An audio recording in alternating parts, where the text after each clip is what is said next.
by Rob FergusonQueen's Park BureauFri, May 11, 2018. An anybody but Ford movement is percolating as the June 7 election draws closer, with Kathleen Wynne's Liberals at the biggest risk of being left behind, suggests a poll provided to the Star. Swaths of Liberal and NDP voters most firmly opposed to Doug Ford are preparing to switch allegiance if the other party appears to have a better chance of stopping his progressive Conservatives, said Craig Worden, president of Pollara Strategic Insights.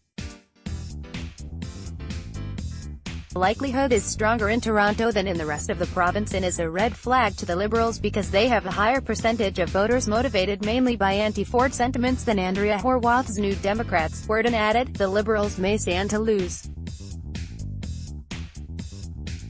many ridings in their base of Toronto. Overall, the poll conducted May 3 and 4 found Ford ahead with the support of 40% of decided voters to 30% for the NDP and 23% for Wynne, as has been previously reported.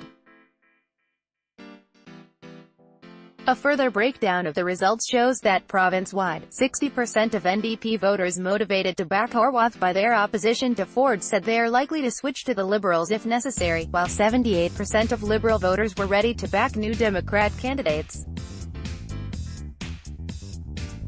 The percentages are higher in the province's largest city. It really stood out that, in Toronto, of the anti-Ford voters who are Liberals, 84% said they're likely to switch to the NDP if it means they look like they're going to be the most likely to stop Doug Ford, Worden said.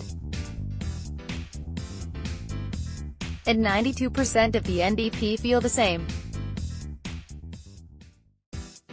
The thing is, the Liberals have a bigger chunk of voters who are anti-Ford than the NDP. Among Liberal voters, 46% said they were driven by anti-Ford feelings, while just 26% of NDP voters described themselves the same way. If these numbers were to hold, and voters switch to the NDP from the Liberals, that would allow the PCs to gain seats in a city where they've been effectively shut out since the Harris days.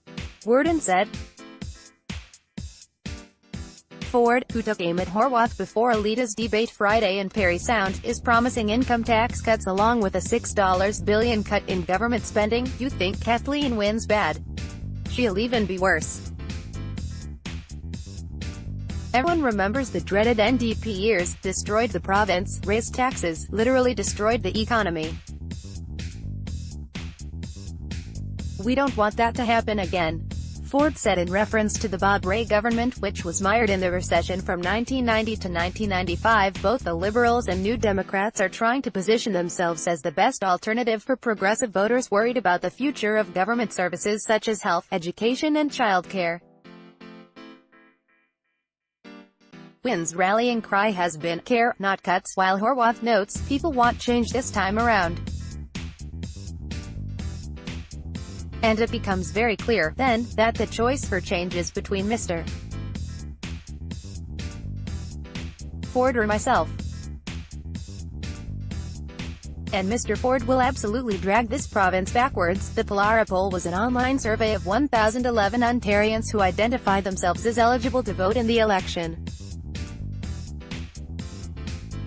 Pollara said a sampling frame and statistical weighting were applied to the survey to ensure the sample's regional, age, and gender composition accurately reflected that of the Ontario population according to the most recent census.